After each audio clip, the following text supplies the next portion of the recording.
एकदम परफेक्ट प्रमाण वापरून 1 किलोच्या प्रमाणात आज आपण मेथीचे लाडू बनवणार आहोत आणि एकदम कमी कडू लागणारे म्हणजे अगदी थोडासा मेथीचा कडवटपणा लागणारे असे हे लाडू आहेत आणि सोपी पद्धत आहे, झटपट होतात। तर तुम्ही हे नक्की करून बघा। तर मी अनिता केदार रेसिपीज मराठीमध्ये तुमचं मनापासून स्वागत आहे। तर चला आपण बघूया कडू न लागणारे 1 किलोच्या प्रमाणात मेथीचे लाडू।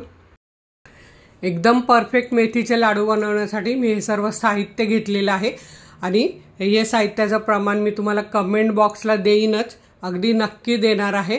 आणि सर्वात आधी 50 ग्राम मेथी। मी आता तुम्हाला टाकता प्रत्येक गोष्ट सांगेल, म्हणजे तुम्हाला हे आधी सांगायला नंतर सांगायला नको। तर आता आपण ही मेथी भाजून घेऊया।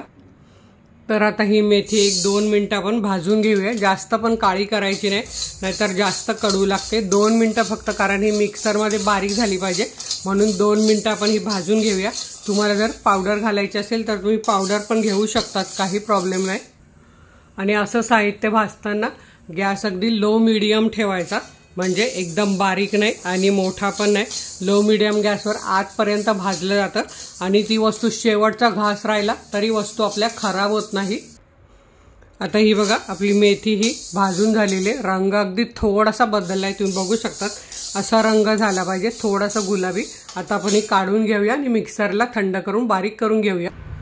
आणि ही मेथी बघा मी छान थंड करून घेतली। आता ही मी मिक्सरच्या भांड्यात घालून बारीक करून घेते। आणि आता ही मेथीची पावडर तुम्ही बघू शकतात किती छान बारीक झाली, अगदी बाहेर मिळते तशी एकदम बारीक झालेली आहे।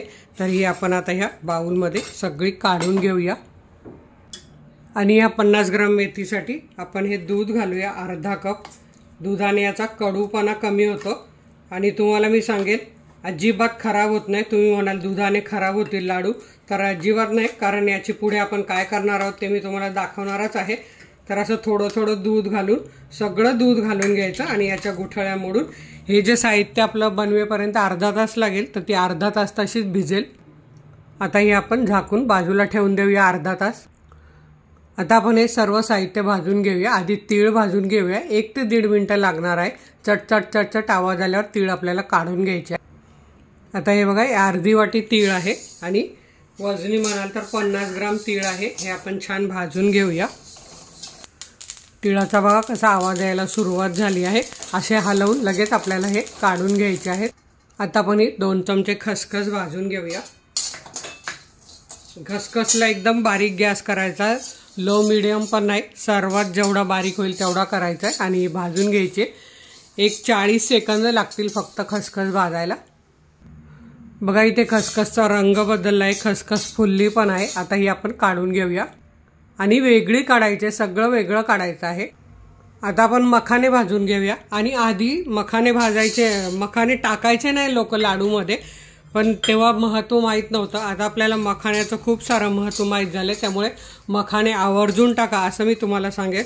अगदी भरपूर यात कॅल्शियम असतं, अगदी हातापायांचे जॉईंट पेन्स वगैरे याने दूर होतात, कंबर दर्द सगळं, म्हणजे तुमची कंबर हातपाय दुखी सगळं। तर हे आपण 1-2-3 मिनिटं भाजून घेऊया। तर हे आपले 3 मिनिटं छान भाजून झाले, काढून घेऊया आपण। आता इथे आपण काजू भाजून घेऊया, सुकेच असे 1-2 मिनिटं भाजून घ्यायचे आहेत। आणि हे वजनी 100 ग्राम आहेत। तर हे बघा काजू आपले छान भाजून झाले, काढून घेऊया। आता आपण 100 ग्राम बदाम तेही भाजून घेऊया। आता इथले आपले बदाम पण 2 मिनिटं छान भाजून झाले, सतत हलवले। हे बघा थोडेसे डाग पडायला लागले, आता आपण हे काढून घेऊया। छान बघा टपोरे पण दिसायला लागले, भाजताना ते फुलतात अजून। आता आपण 2 मिनिटं अक्रोड भाजून घेऊया। 50 ग्राम आहेत हे, कारण अक्रोडला वजन असतं। आपले अक्रोड पण 2 मिनिटं भाजून झालेले, काढून घेऊया। आता आपण हे अळीव भाजून घेऊया, 1 मिनिटापेक्षा कमी वेळ लागेल, किंवा याला हलीम पण बोलतात। अगदी डिलेवरी झालेल्या बाळाच्या आईला दिले तर तिला दूध यायला मदत होते, किंवा आपल्यासारख्याला सुद्धा हाडांचे प्रॉब्लेम वगैरे यासाठी खूप चांगले असतात। तर तुम्ही नक्की टाका हे। याची खीर आणि लाडू पण अप्रतिम लागतात, ते सुद्धा तुम्ही नक्की करून बघा।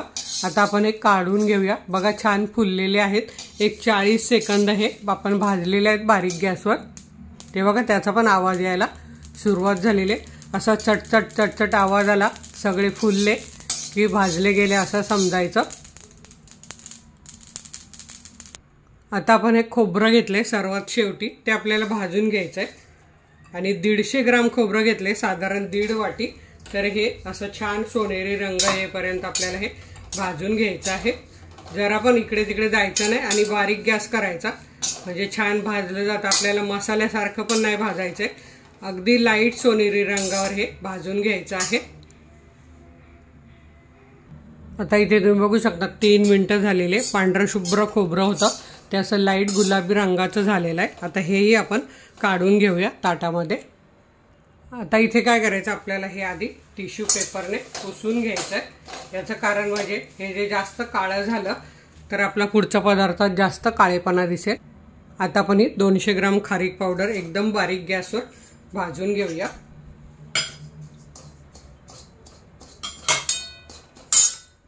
कारण ही मी रेडीमेड आणलेली आहे, तुम्ही जर घरी बनवत असाल तर ती सुद्धा खारीक तुम्ही आधी भाजून बारीक केली तरीही चालेल, पण एवढं फोडून मग माणसाला लाडू करायला नकोसे वाटतात, त्यापेक्षा रेडीमेड आणली खात्रीच्या दुकानातून तरीही चालेल।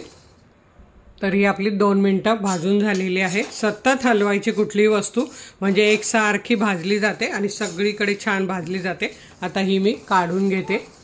आता इथे आपण घेतले पाव किलो तूप, म्हणजे हे 1 कप तूप आहे आणि हे आपल्याला आता यात थोडंसं टाकून घ्यायचं आहे आणि डिंक तळून घ्यायचा आहे थोडा थोडा। डिंक सुद्धा आपल्याला लो मीडियम गॅसवर तळून घ्यायचा आहे। 100 ग्राम डिंक घेतलेला आहे, खूप हेल्दी असतो आपल्या जॉईंट पेनसाठी, हड्डीसाठी। अगदी आपली हाडं मजबूत होतात, अगदी लहान मुलांनी पण खाल्ले पाहिजे हे लाडू, म्हणून आपण मेथी कमी टाकलेली आहे। तर आता तूप तापतं की नाही आपण एक टाकून बघूया। तर अजून तापलेलं नाही आहे, थोडंसं तापायला लागेल। तर हे बघा असा छान फुलला पाहिजे। तर आता आपण हा एक 2-2 चमचे यात घालून तळून घेऊया। असा सतत हलवत तळून घ्यायचा आहे, आतपर्यंत तो तळला गेला पाहिजे, छान फुलला पाहिजे।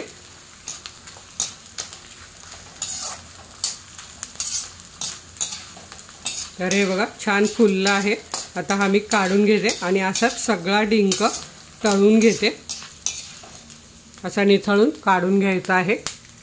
तर इथे तुम्ही बघू शकता आपला डिंक तळला गेलेला आहे आणि केवढा झालेला आहे 100 ग्रामचा। आणि हे बघा असं तोडल्यावर याचा असा पूर्ण भुगा झाला, म्हणजे डिंक तुमचा छान तळला गेलेला आहे, म्हणजे हा लाडू खाताना दातात अडकत नाही असं झाला पाहिजे। आता आपण यात पीठ घालूया गव्हाचं, जे घरात आपण चपातीसाठी घेतो तेच घ्यायचं आहे। तर अर्धा किलो मी इथे पीठ घालणार आहे आणि तुम्ही कपाच्या प्रमाणे घेणार असाल तर हे आपल्याला 3 कप पीठ घ्यायचं आहे। तर हे बघा हे 2 कप, अजून 1 कप घालते मी। आता हे आपण असंच 1-2 ते 3 मिनिटं छान भाजून घेऊया। खाली 1च चमचा तूप होतं, पण त्यातच आपण हे आधी छान असं भाजून घेऊया आणि मग हळूहळू यात आपण तूप घालणार आहोत।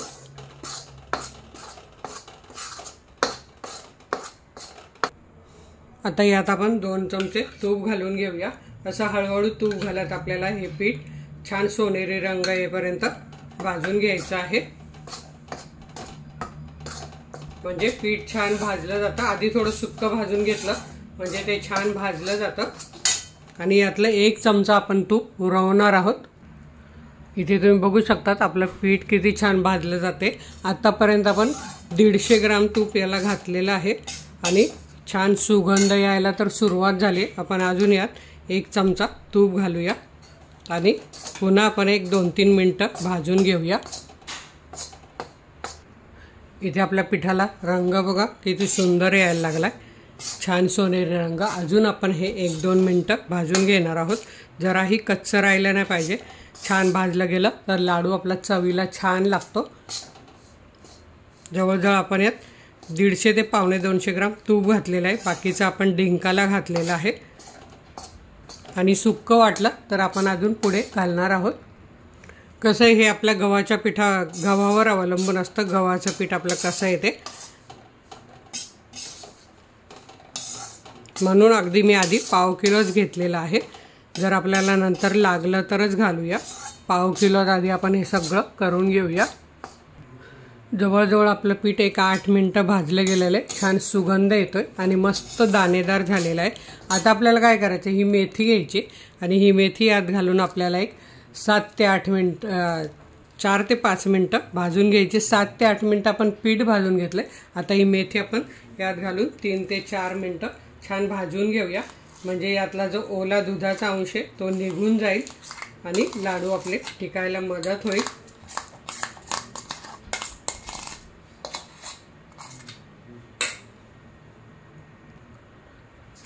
तर आता हे आपल्याला याच्यात छान मिक्स करून घ्यायचं आहे। एकदम बारीक गॅस करायचा आणि सगळं पिठात आपल्याला हे मिक्स करून घ्यायचं आहे। हळूहळू ते पूर्ण पिठात छान मिक्स होईल आणि छान भाजलं जाईल।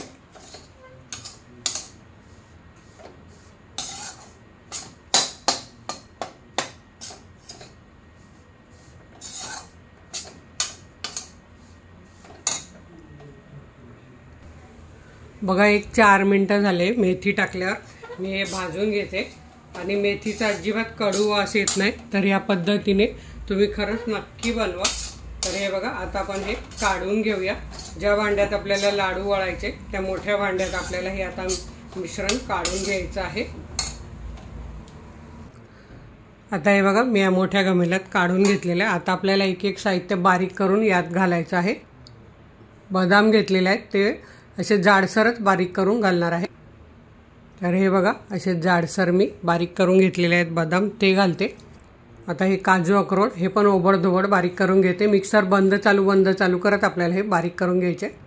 आता इथे घेतले तीळ, खसखस आणि हलीम, आळीव, हे आपण फिरवून घेऊया जाडसरच। हे बघा असे जाडसर रवाळ करून घेतलेले आहेत, हे पण आपण इथे घालून घेऊया। आता इथे आपल्याला डिंक बारीक करून घ्यायचा आहे। तुम्ही असा हाताने चुरून हा बघा असा घातला तरीही चालेल किंवा मिक्सरमध्ये बारीक केला तरीही चालेल। तर मी पटपट हा फिरवून घेते। 1-2 वेळा हा फिरवावा लागेल। मोठ्या भांड्यात एकच वेळा फिरवायला लागेल, पण आता आपण एक भांडं घेतले तर तेच वापरूया। डिंक आपला बारीक करून झालाय। आता आपण खोबरं फिरवून घेऊया।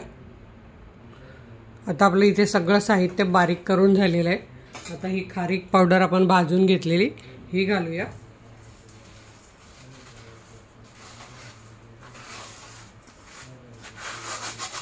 छान भाजली गेली आहे बघा खरपूस अशी।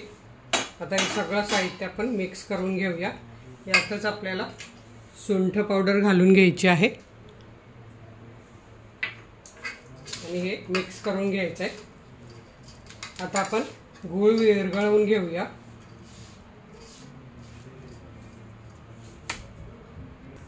आता आपण त्याच कढईत 1 चमचाभर तूप हे घालून घेऊया।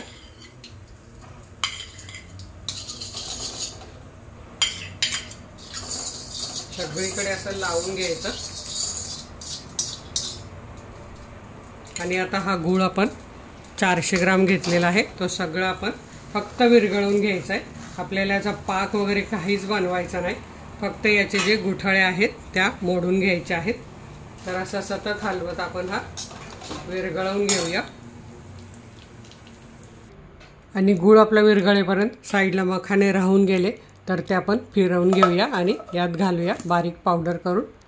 गूळ आपला विरघळतोय, मखाण्याची पावडर टाकली। आता आपण हे अर्ध जायफळ असं किसून घेऊया आणि लगेच त्याच्यावर गूळ वितळलेला टाकून घेऊया। तर हे बघा अर्ध जायफळ आपलं किसून झालेलं आहे, सुगंध येतोय। आता आपलं इथे तुम्ही बघू शकतात गूळ एकदम छान विरघळलेला आहे, पाक वगैरे काही करायचा नाहीये। आता हे सगळं आपण याच्यावर घालून घेऊया आणि छान झाऱ्यानेच मिक्स करून घेऊया। सगळं असं आधी झाऱ्याने मिक्स करून घेऊया आणि मग हाताने मिक्स करूया, कारण गूळ गरम झालेला आहे। जरी आपण पाक नाही केला पण तो विरघळवून घेतला तेव्हा तो गरम झालेला आहे। तर हात घालू नका, चमचाने असं मिक्स करा।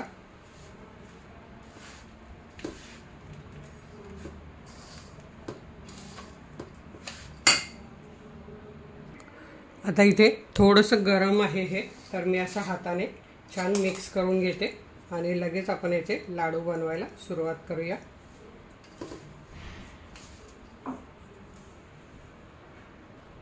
तर आता हे बघा लाडू मी तुम्हाला बांधून दाखवते। असं दोन्ही हातावर घ्यायचं, असं छान मिक्स करायचं आणि लगेच याचा असा गोल बनवायचा आहे। तुम्हाला जेवढा साईज पाहिजे तेवढा लाडू बनवायचा। आता रोज एक खायचा आहे, त्यामुळे तो थोडा मध्यम आकाराचा असा छान लगेच लाडू बनवून घ्यायचा आहे। तर हे बघा, इथे मी पटापट असे लाडू बनवून घेते। अजून एक तुम्हाला बनवून दाखवते। सगळं छान मिक्स करून घेतलंय, तरी पुन्हा असं हातावर मिक्स करून घ्यायचं आणि लाडू बांधायचे आहेत।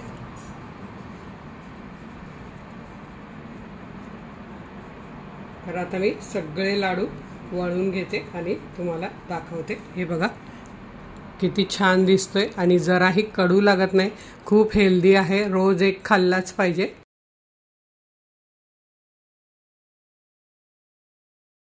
तर इथे आपले बघा सगळे लाडू बनवून तयार झालेले आहेत। आता मी तुम्हाला सांगते, तर एवढ्या छोट्या लाडू म्हणजे मोठ्या लिंबा एवढा जर लाडू बनवला तर 50 लाडू होतात। मध्यम आकाराचे बनवले तर 40 लाडू होतात आणि आणखी थोडे मोठे बनवले तर 30 लाडू होतात 1 किलोच्या प्रमाणात। तर तुम्ही सुद्धा असे मस्त लाडू नक्की बनवून ठेवा, घरच्यांना खुश करा। व्हिडिओला लाईक करा आणि आपल्या मित्रमैत्रिणींना शेअर करा। तर वेळात वेळ काढून व्हिडिओ बघितल्याबद्दल तुमचे मनापासून धन्यवाद। अशाच माझ्या छान छान रेसिपी बघा, बनवा, खा आणि हेल्दी राहा। धन्यवाद।